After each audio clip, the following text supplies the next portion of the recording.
اعوذ باللہ من الشیطان الرجیم بسم اللہ الرحمن الرحیم السلام علیکم ورحمۃ اللہ وبرکاتہ۔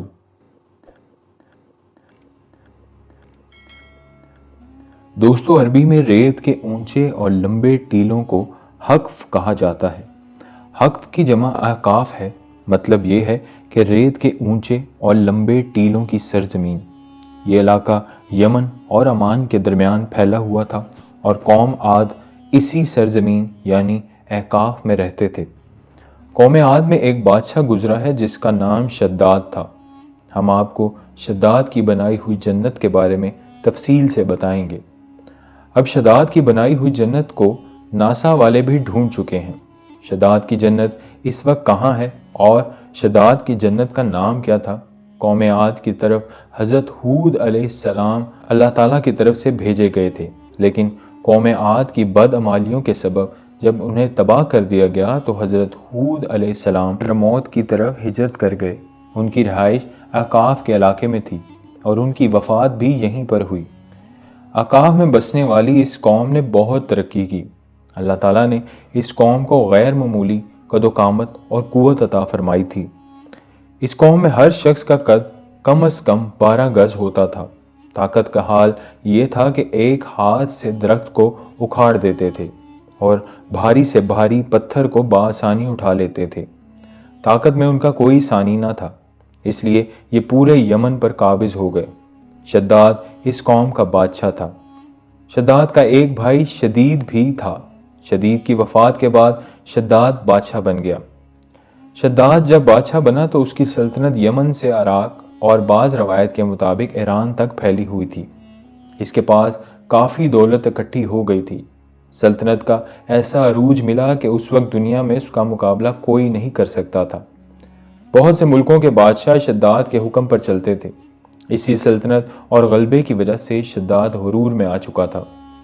وہ بہت ظالم اور متکبر ہوتا گیا کہ ایک دن اس نے خدائی کا دعویٰ کر دیا۔ حضرت ہود علیہ السلام نے اسے بہت سمجھانے کی کوشش کی، لیکن اس کا دل و دماغ غرور سے بھر چکا تھا۔ اس کے بعد شداد اور حضرت ہود علیہ السلام کا مکالمہ ہوا۔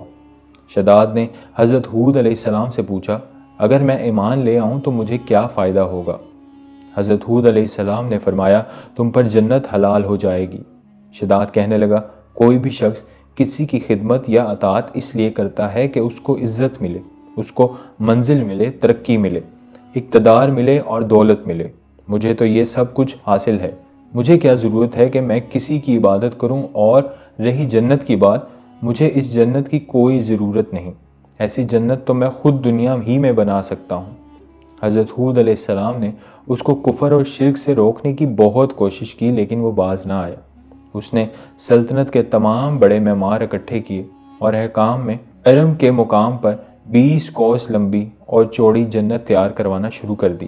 اسی لیے اس کی جنت کو ارم بھی کہا جاتا ہے۔ شداد نے پوری دنیا سے تعمیراتی کام کے لیے ماہرین کو عدن بھجوانے کا حکم دیا اور ساری دنیا کے سب حکمرانوں کو حکم دیا کہ سونے اور چاندی کی کانوں سے اینٹیں بنوا کر احقاف بھیجیں۔ دنیا کے تمام ممالک سے سونے اور چاندی کی اینٹیں بنوا کر شداد کو بھجوا دی گئیں۔ اس کی بنیادیں اتنی گہری کھدوائی گئیں، پھر ان بنیادوں کو سنگ سلیمانی سے بھروا دیا گیا۔ جب بنیادیں بھر کر زمین کے برابر ہو گئیں تو ان پر سونے چاندی کی اینٹوں کی دیواریں چنی گئیں۔ ان دیواروں کی لمبائی اس وقت کے حساب سے 100 گز مقرر کی گئی۔ جب سورج نکلتا تو اس کی چمک سے دیواروں پہ نگاہ نہیں ٹھہرتی تھی۔ اس طرح شہر کی 4 دیواری بنائی گئی۔ اس کے بعد اس کے اندر 1000 محل تعمیر کیے گئے۔ ہر محل 1000 ستونوں والا تھا اور ہر ستون جواہرات سے بھرا گیا تھا۔ پھر اس شہر کے درمیان ایک نہر بنائی گئی اور ہر محل میں اس نہر سے چھوٹی چھوٹی نہریں نکالی گئیں۔ ہر محل میں حوض اور فوارے بنائے گئے۔ ان نہروں کی دیواریں اور فرش یاقوت، زمرد، مرجان اور نیلم سے سجا دیے گئے۔ ان نہروں کے کناروں پر ایسے مصنوعی درخت بنائے گئے جن کی جڑیں سونے کی شاخیں اور پتے زمرد کے تھے۔ ان کے پھل موتی اور یاقوت اور دوسرے جواہرات کے بنوا کر ان پر لٹکا دیے گئے۔ شہر کی دکانوں اور دیواروں کو مشک و زعفران اور امر و گلاب سے سجا دیا گیا۔ یاقوت اور جواہرات کے خوبصورت پرندے چاندی کی اینٹوں پر بنوائے گئے۔ جب تعمیر مکمل ہو گئی تو حکم دیا کہ سارے شہر میں ریشم اور زردونی کے قلین بچھا دیے جائیں۔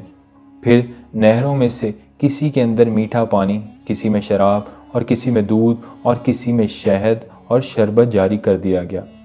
پھر تمام دنیا کے بادشاہوں کو حکم بھیجا کہ ہر ملک اپنے انوکھے اور خاص پھل میری جنت میں بھیجا کرے۔ سارے انتظامات مکمل ہونے کے بعد شداد کو پیغام بھیجا گیا کہ آپ کی جنت آپ کے استقبال کے لیے تیار ہے۔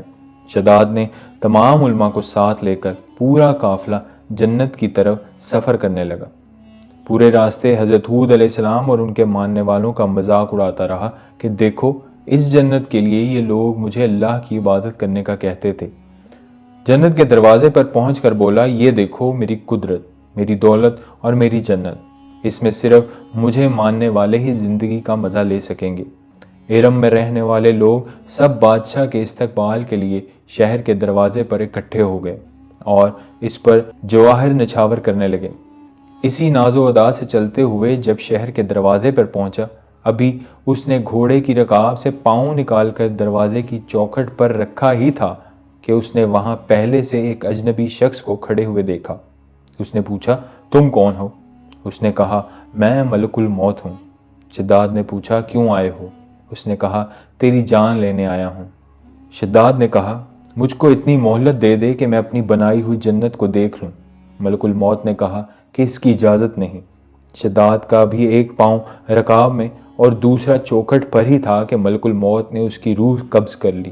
پھر اس کے بعد حضرت جبرائیل علیہ السلام نے اسی وقت تمام شہر اپنے عالی شان سجاوٹوں کے ساتھ ایسا زمین میں سمایا کہ اس کے بعد اس کا نام و نشان تک باقی نہ رہا۔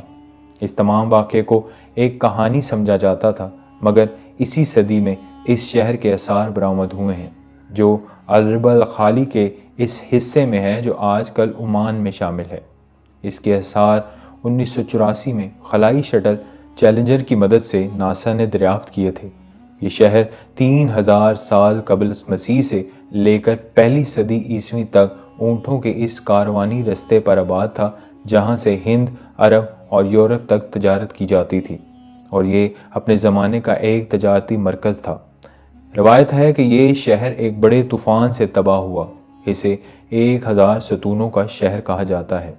اقاف کا یہ علاقہ اس وقت عمان میں موجود ہے۔ حضرت ہود اور صالح علیہ السلام کے مزارات بھی سلالہ میں واقع ہیں۔ ناسا کو 1992 میں عمان کے صحرا میں ریت سے 13 میٹر نیچے ایک شہر دکھائی دیا۔ یہ ایک حیران کن دریافت تھی۔ اس پر کام شروع ہوا اور شہر کا سراغ مل گیا، لیکن اس شہر کو گندک کی وجہ سے کھودا نہ جا سکا کیونکہ پورا شہر گندک کے جوہر میں غرق تھا۔